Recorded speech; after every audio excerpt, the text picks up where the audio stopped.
Hello. So let's see. We are going to share screen. We're going to go to categories and models of sociality. Share. All right. So to recap what we did last lecture, start my timer. To recap what we did last lecture, we reviewed that group selection doesn't work so effectively in the context of highly competitive environments where individuals are not residing in highly integrated societies. So forests and things where lots of species are co-occurring and competing with each other, forests aren't evolved to optimize the features of the forest like productivity or biodiversity or whatever. Those aren't outcomes that are under selection. Each individual plant is doing its best to acquire light and reproduce there. And so that produces phenomena like trunks, and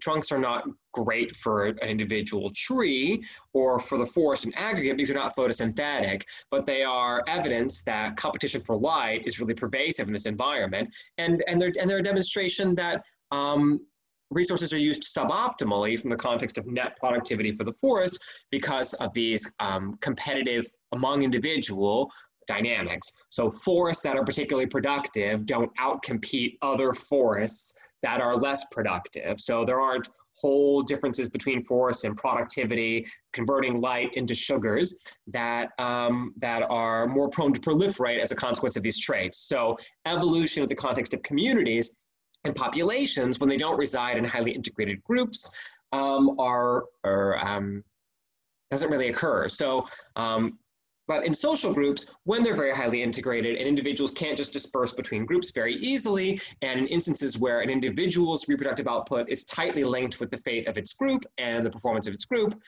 selection between groups, some groups performing better than others, hypothetically, at least in theoretical space, in models, can be important for the evolution of social traits. So forests of friendships don't exist, but selection between social groups might exist. So I covered a little bit about this water strider example last week in class, or I guess Monday in class, but I went over it so fast and there was a dog whining in the next room that I had to go check on that turned out to have been destroying a lot of property.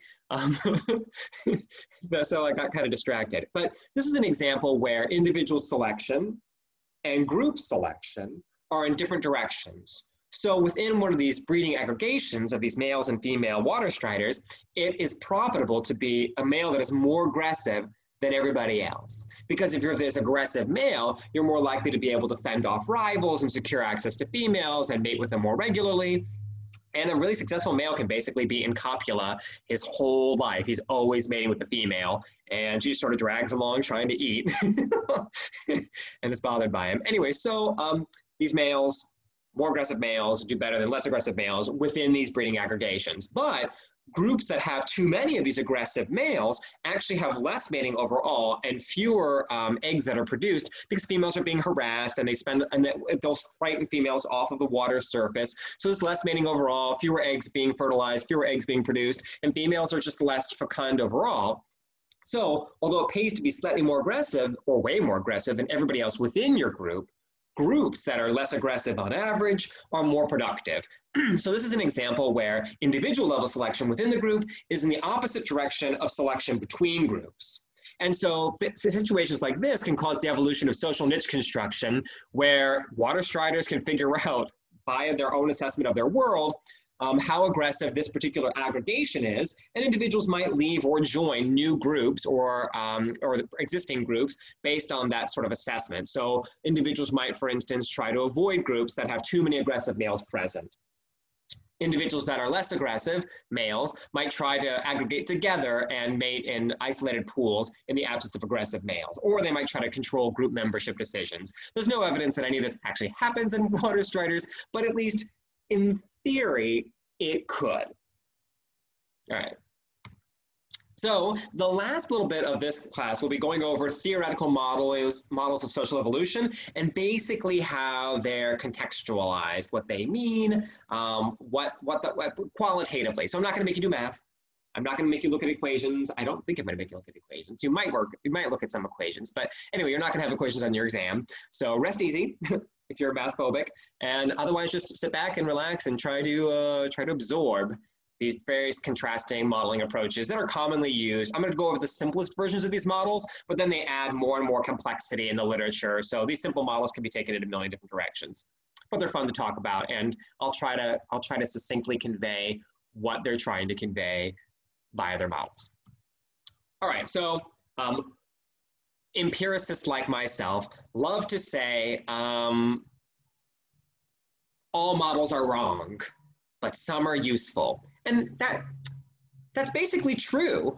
Any mathematical account of reality that you create, a hypothetical world, is not going to match what happens in the real world, because the real world is so complex. There's so many features. There's day and night. There's different seasons. There's different resource availabilities. Predators are present and absent.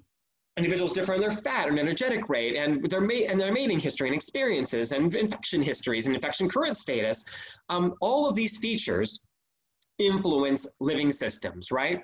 Who's mating with who, how much mating is occurring, how much cooperation is transpiring, whether or not you join one group or another, whether or not a group exists at all. To account for all of these things in a model would make the model so impossibly complex that it would be as opaque as reality. And then you would still get it wrong, because there are an innumerable number of features about reality that you haven't even thought of, probably, and possibly no one has in some instances, that likely influence the outcome of these models. So models are an incredibly reduced set description of reality. It basically says, we know there's a lot of stuff out there, we know there's a lot of complexity, but we think these few features are the most important features about explaining the dynamics in nature of living systems. And by making a model very, very simple, it can bear resemblance to lots of different systems. It might be able to help us understand bird behavior and fish behavior and frog behavior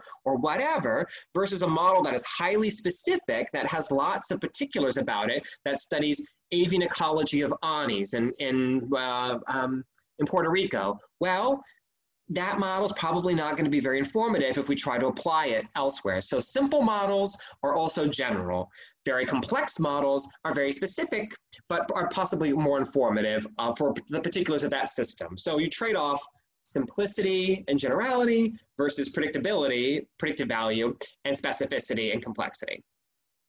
La-di-da. All right, so that was a lot. Anyway, so the models I'm going to go over, modeling approaches today, are going to be the tragedy of the commons model to explain cooperation and why it doesn't happen and where a common tension lies. That has to do with public goods. Then a haystack model, which is a multi-level selection model that kind of we've already gone over before, but I'll go over like the haystack model, and it's supposed to be about mice, but like there's no mouse in nature that exhibits ecology anything like the haystack model. And then lastly, we'll go over some game theoretical models, which are probably familiar to some of you, but we'll go over the hawk-dove game, prisoner's dilemma, and the dictator game, which we mentioned the dictator game with the dictator and victim child in a previous lecture. All right, there it goes. All right, we decide, screw this Southern Ontario weather, we are over this. We're going to all move to Scotland. Scotland is, well, it's not got that great of weather either. It rains a lot, it hails a lot, the weather's incredibly unpredictable, it's foggy for big chunks of the year, there are blind flies that infest the highlands for big chunks of the year, but we don't think about any of that. We think that we're gonna have a geographic solution to all of our problems, and we are moving to Scotland. We move, you and I, all of us, we're moving to the Isle of Skye, right? Isle of Skye has this beautiful, I think it's called the Old Man of Stork, is that mountain? And it has these ginger cows here, which are these Scottish Highland cows that are cattle that are quite furry and fluffy looking, and it's very windy in the Scottish Highlands, and so you get to watch these things look like Marilyn Monroe while wind is whipping through their hair. Anyway, so we all decide we're going to move to the Isle of Skye. Incredibly remote, all of our problems are going to go away. What could go wrong? And we decide that we're going to have cattle. Each of us is going to raise cattle. How romantic, these exotic looking cattle. And we decide, because I'm not that rich, and most of you probably aren't either. So we decide that we're going to have a shared parcel of land. So we have small individual pens for our cattle where we have to like deworm them and like give them vaccines and stuff. And then there's a shared plot of land, which is a general foraging area. Now, tragedy of the commons dynamic. Each of us has to be careful about putting our cows out in the central passage, shared common area and grazing. Each of us will do better if we take our chunk of cattle and put it in that grazing area for a long time. Why? Because those cattle get more grass, they get fatter, they become more productive. I assume that these are beef cattle, but let's assume that they're beef cattle. And then, it's more money, they reach larger body sizes, blah, blah, blah, blah. But if all of us put all of our cattle on this shared parcel of grazing land all the time, the cattle will eat the grass in that land until it goes fallow.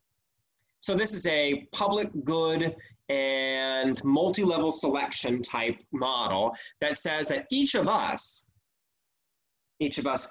we're ranchers in this instance, each of us ranchers would have a benefit of basically cheating the system and putting our cattle, on the grazing land for as long as possible, as long as we can get away with it. But if each of us does what's best for us, then we will cause this shared property, this shared public good, this grazing area, to basically become inhospitable, and then all of us will do poorly. How do you resolve those sorts of dynamics? Well, one of the ways that these models can have additional layers of complexity is that you have things like policing. So there's a cost to, or a probability that if you put your cattle out there beyond some threshold, other members of our little commune will realize that you're cheating. And suddenly maybe there'll be a punishment, like we don't let you put your cattle on here for however many number of weeks afterwards or something like that. So you can add that sort of complexity, or you can have that there's multiple patches. So right now I've only described, it's just the four of us, or however, I guess there's a bunch of you in the class, but there's a bunch of us, the four corners in my imaginary cattle ranch in my mind. Anyway, so there's a bunch of corners now.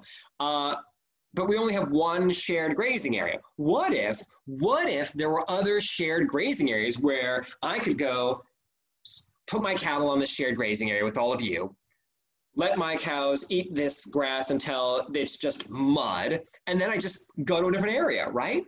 Well, it turns out that adding additional patches where cheaters can escape enables cheating, right? So as long as we're all stuck here with our cattle, and we have our cattle, and we hypothetically reproduce just within this one patch, natural selection can maintain a balance between cheating and altruism. That fluctuates through time slightly in a lot of models, but it prevents an all-cheating strategy from evolving because quickly the entire patch can go fallow. So you can get the maintenance of some stable frequency of cheaters and altruists.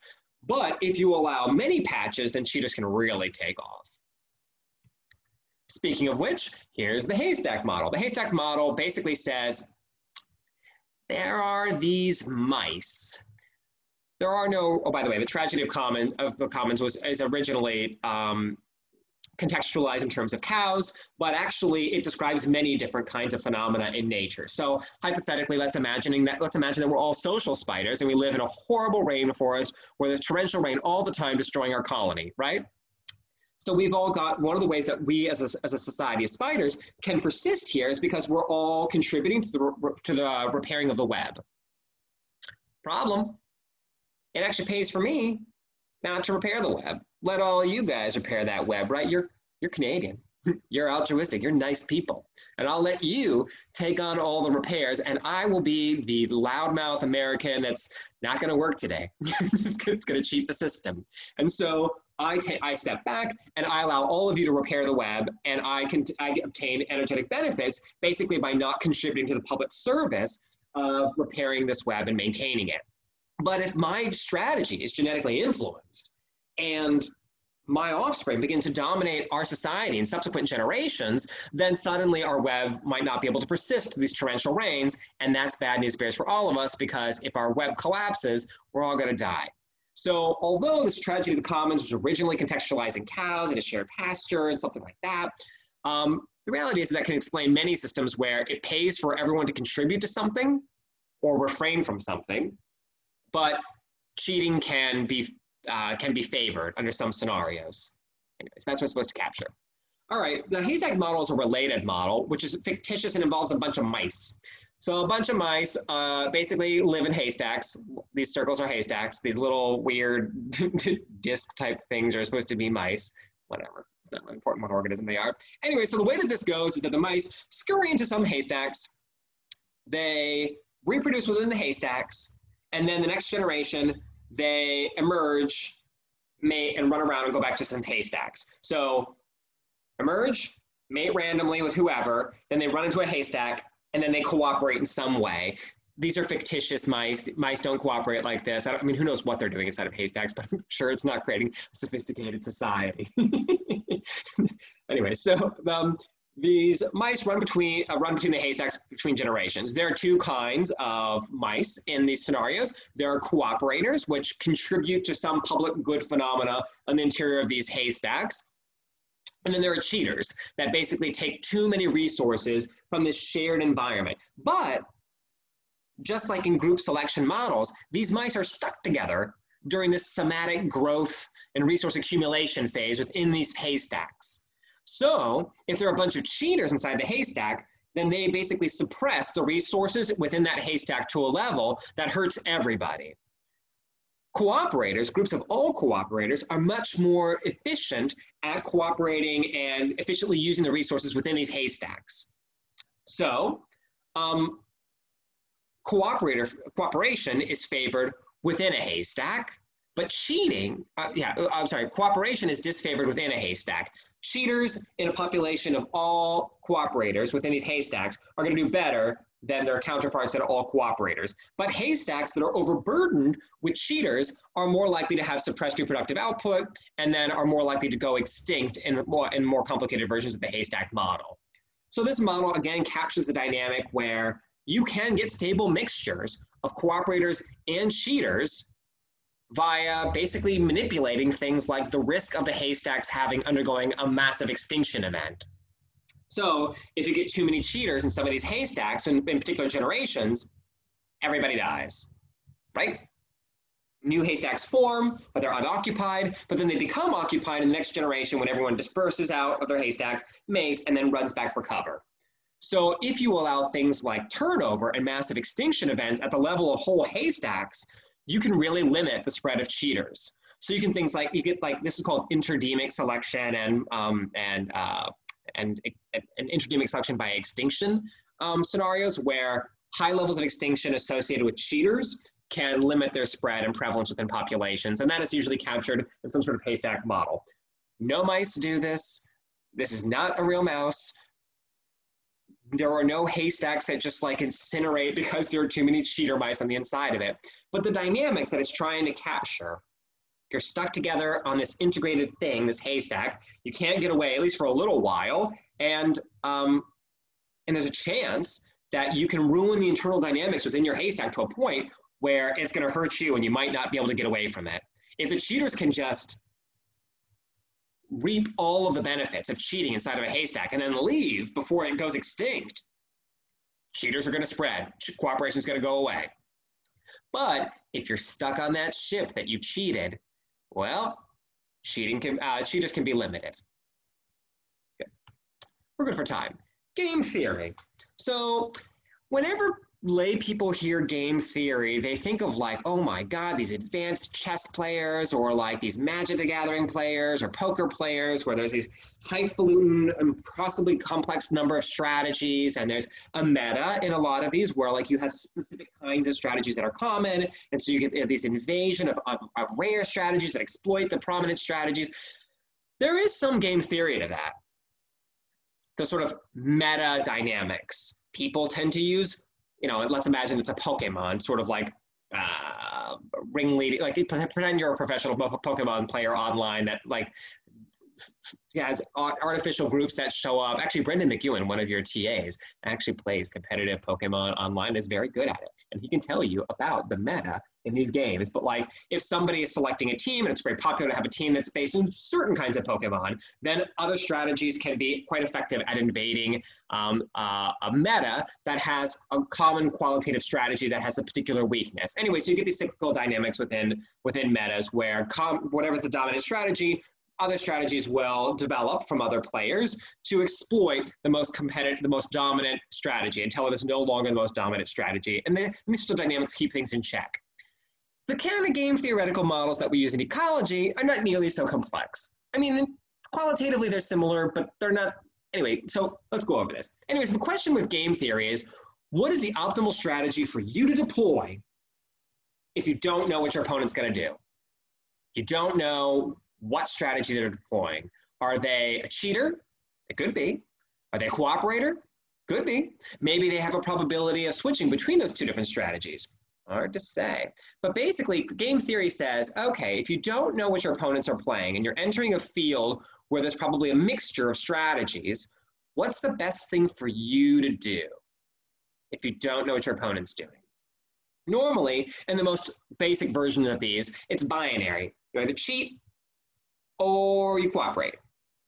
You are altruist or you're selfish. You are an aggressor or you're deferential and passive.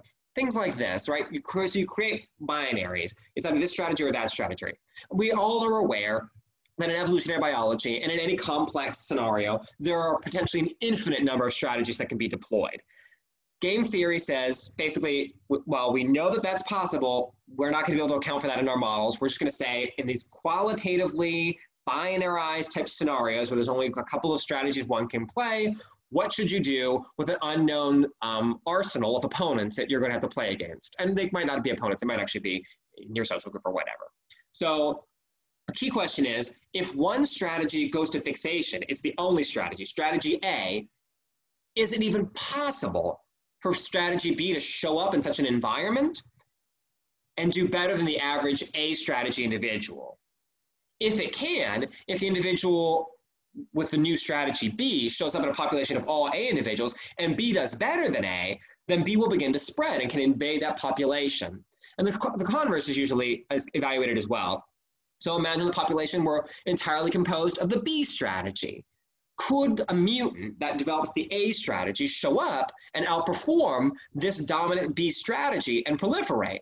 And so this brings us to an evolutionary stable strategy. An evolutionary stable strategy is defined as the composition of strategies within a population where no other strategy can invade. So hypothetically, there could be a scenario where strategy A has proceeded to fixation, or it is the ancestral character state, and strategy B shows up and it just cannot outperform the average strategy A individual. And if that's true, then an all strategy A composition of the population is the evolutionary stable strategy. B cannot invade. If, however, a population of all B individuals, if an A individual could evolve in such a population and outperform the average B individual, that A will spread. Hypothetically, could go all the way to a situation where every individual in the population has the A strategy, in which case A would still be the evolutionary stable strategy. Or hypothetically, if the performance of the A strategy is frequency dependent, i.e. it does worse as it becomes more common, we might reach a stage where the average B individual and the average A individual have equivalent fitness, and neither one will increase in frequency, under under those circumstances, the evolutionary stable strategy is whatever that point of intersection is in terms of composition space. It could be like 60% A, 40% B. Anyway, there's a lot of A's and B's, so let's go over some examples. Hawk-dove game. We're fighting for resources, and we can either have a hawk strategy or a dove strategy, and we're playing against hawks or doves. Let's say this is food. We're all birds, we see food, we descend on food or territory or whatever, and we fight for that food, or at least we engage in some sort of conflict. When hawks show up to a fight, they bloody up their opponents. When doves show up for a fight, they just sort of like go away. They're like, oh, I didn't realize you were going to really fight. I'm going to leave. All right. So when two hawks show up to a fight, there's a 50% chance of winning that resource, and you're going to get in. There's a chance that you'll be injured.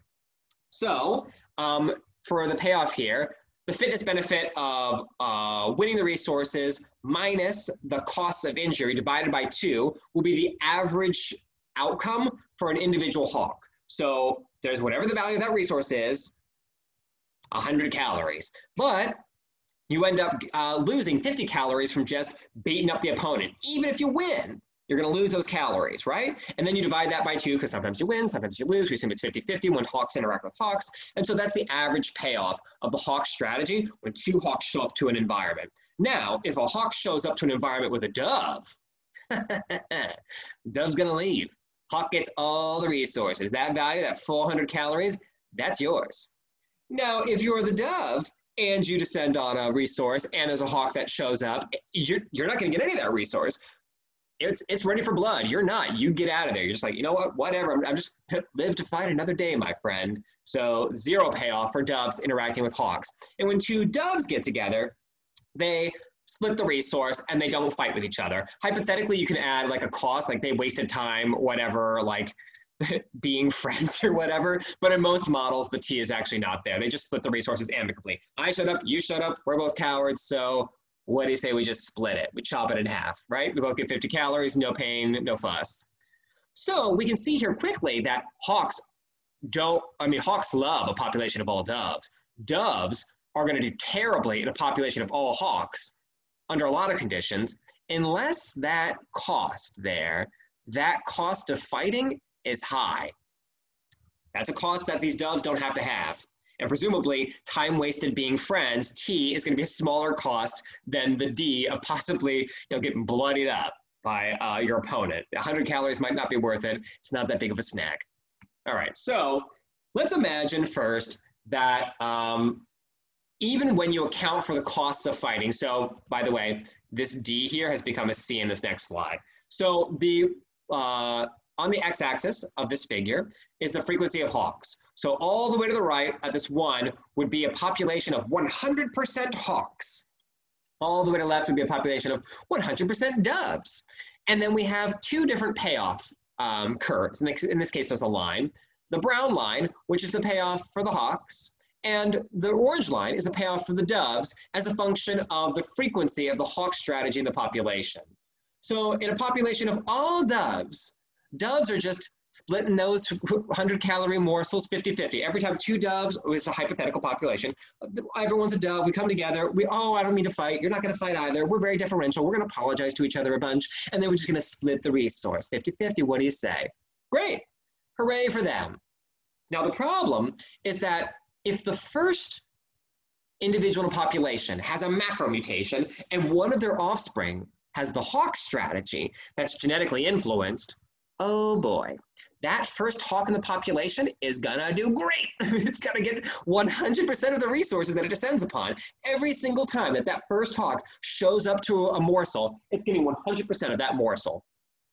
It's gonna outperform any dove in the population. And so that strategy, that hawk strategy, is gonna increase in frequency, which is gonna drag us to the right on this x-axis. That's going to make it more and more common. And it will keep getting more and more common because as the frequency of those hawks increases in the population to a point where it's all hawks, look what happens to that dove line. Well, now the doves don't get anything. In a population of all hawks, doves just keep showing up and they're like, oh, I have to leave again. This person got this other individual is going to assault me. So I got to go. So, but even in an all hawk population, hawks are doing worse and worse as they become more common, but they're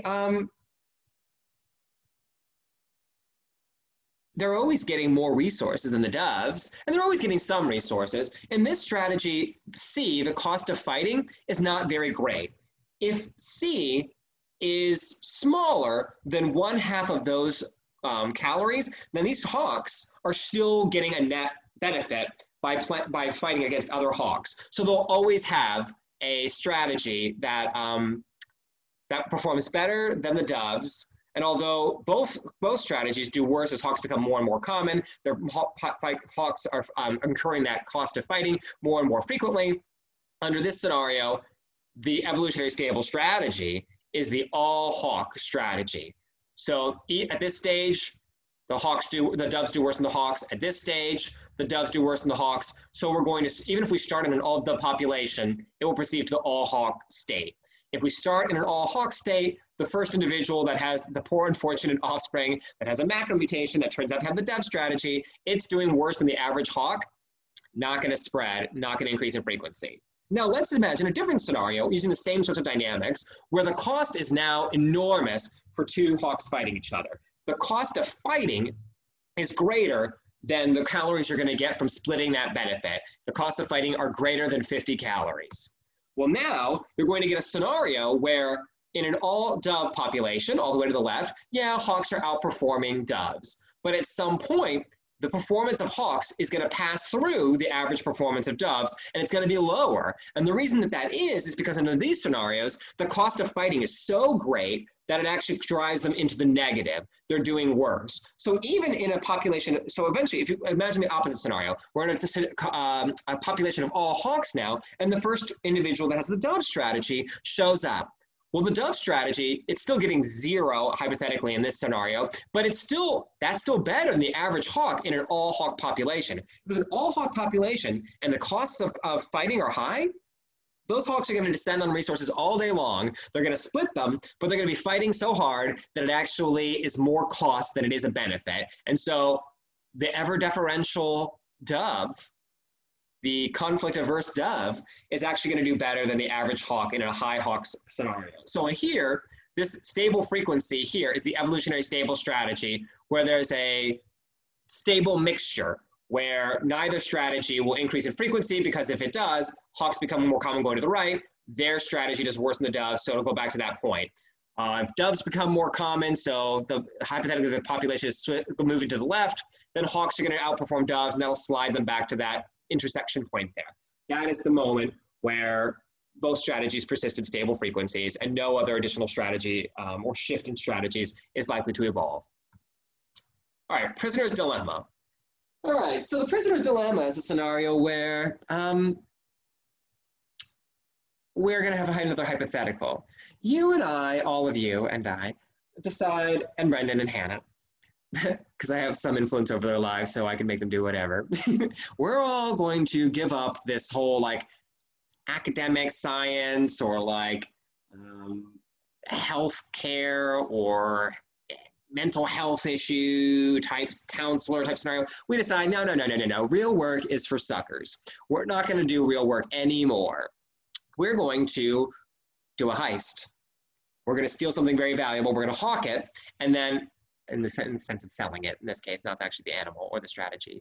And then we're going to live rich for forever. So we decide that we're going to go to Pittsburgh, Pennsylvania, and we're going to go to the Andy Warhol Museum, and we're going to steal one of his most famous compilation pieces, a bunch of these Mao paintings, these screen printings actually.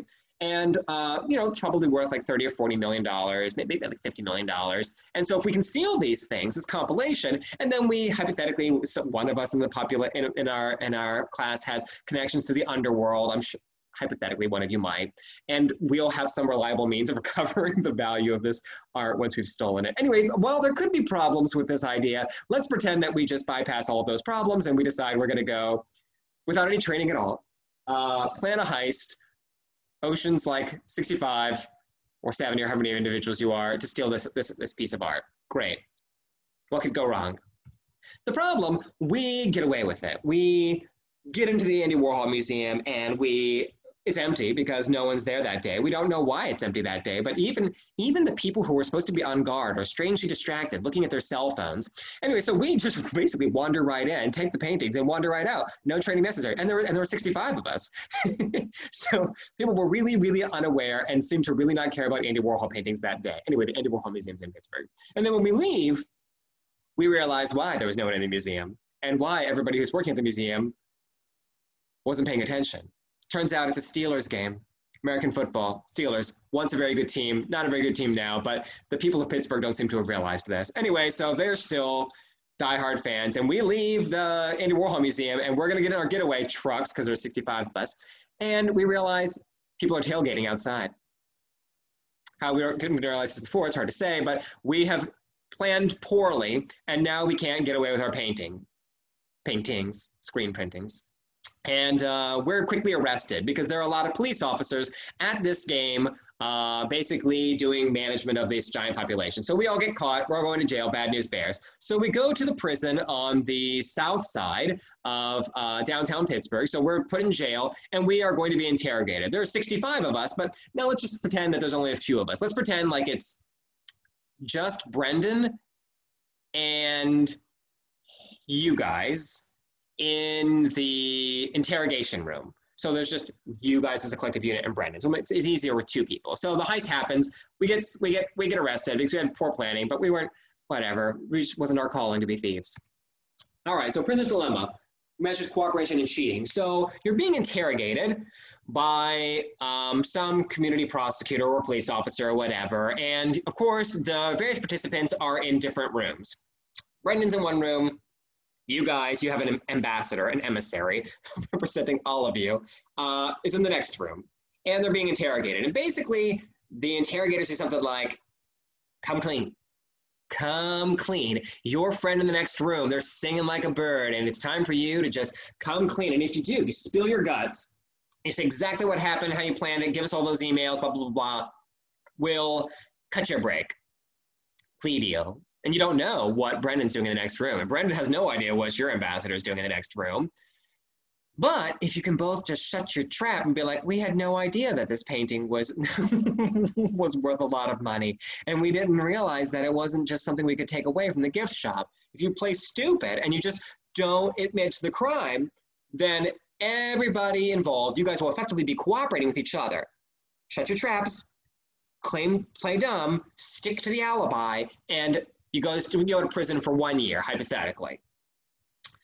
Now, if one of you, if Brendan breaks and you guys are like, I remember Brendan, I know he's in the next room, he's going to stick by that alibi just like us. So if you guys all stick by the alibi, but Brendan decides to just abandon you, bad news bears, you guys are going to jail for 3 years and Brendan's just going to walk free. Good for Brendan. He defected. He was like, you know what?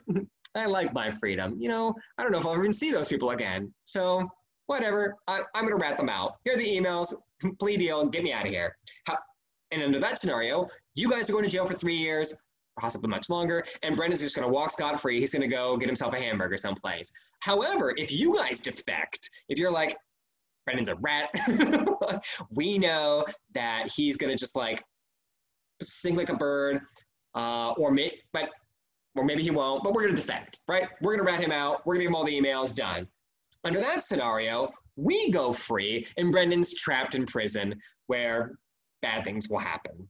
Anyway, so if all of us betrays each other, though, if we all defect, then hypothetically we could all go to jail for much longer than if we all were just quiet. So the prisoner's dilemma basically says, what do you do when you don't know whether unknown interactors who hypothetically you're supposed to be cooperating with could defect? It benefits each of us to defect if the other one doesn't, because we walk free.